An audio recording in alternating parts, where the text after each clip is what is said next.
Now, Florida GOP Chairman Blaise Ingoglia, who joins us exclusively tonight, and Kendall Coffey, lead attorney for the Gore campaign during the 2000 Florida recount. Gentlemen, welcome. Good to have both of you with us tonight.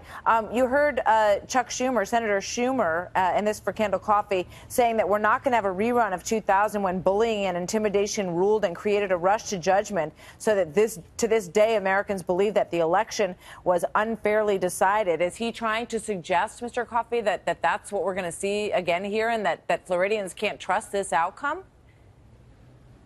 Well, I think Floridians can trust the processes. We learned a lot since 2000, and there is a fair issue about whether more time is needed.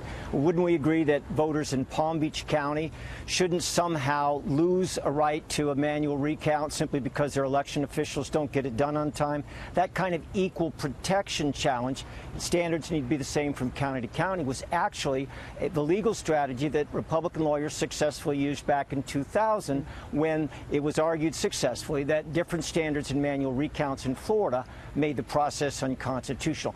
That part of it, I think, is a fair point the Democrats are raising. But otherwise, let's give the system a chance, because I do think the election officials are working tirelessly to get this done on time and to get it done right. And if they need a little bit more time, let's give it to them. Let's make sure this time Florida has the right count. But it's interesting, you know, in Phil Keating's reporting that we just heard, Blaise, he talked about the fact that other counties, as soon as they thought that a recount was a possibility, kicked in and started their process right away, started sorting everything. But Broward County didn't do that. So why were they dragging their feet? And if that's the case, you know, why do we keep giving them concessions?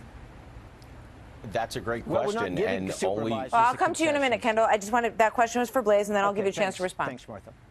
That's a great question, and a supervisor in Broward will be the only one who can answer that. But we've had problems with Supervisor Snipes, not just this election, but previous elections also.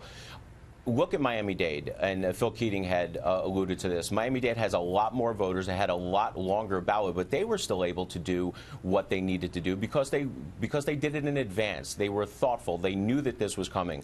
Unfortunately, you have the supervisors in Palm Beach and Broward County just basically starting the process late. They're going home early. They're not doing what they're supposed to be doing. And unfortunately, this is the situation we're in right now. So go ahead, Kendall Coffey. I said I'd give you the chance to respond to that. Go ahead. Well, I mostly agree with that. But the real question here isn't a report card for election supervisors. It's who are the real parties in interest. It's the voters. So if voters in Palm Beach County tried to vote, made markings on their paper ballot that are legally sufficient, should a supervisor's whatever reasons be something that denies the voter a right to have their vote, ballot vote counted? Yeah, but, you know, I mean, I did my ballot at home, right? And there's all these instructions on it. You have to be really careful when you're filling it out. You have to fold it. You got to do everything perfectly, and you got to make sure that it's in on time. So this question of voter intent, which has been raised, and Mark Elias said, you know, we have sued Florida in federal court to ensure that its guidelines for determining, quote, voter intent do not disenfranchise thousands of lawful ballots. Blaise Ingoglia, your thoughts and your interpretation on what is meant by voter intent.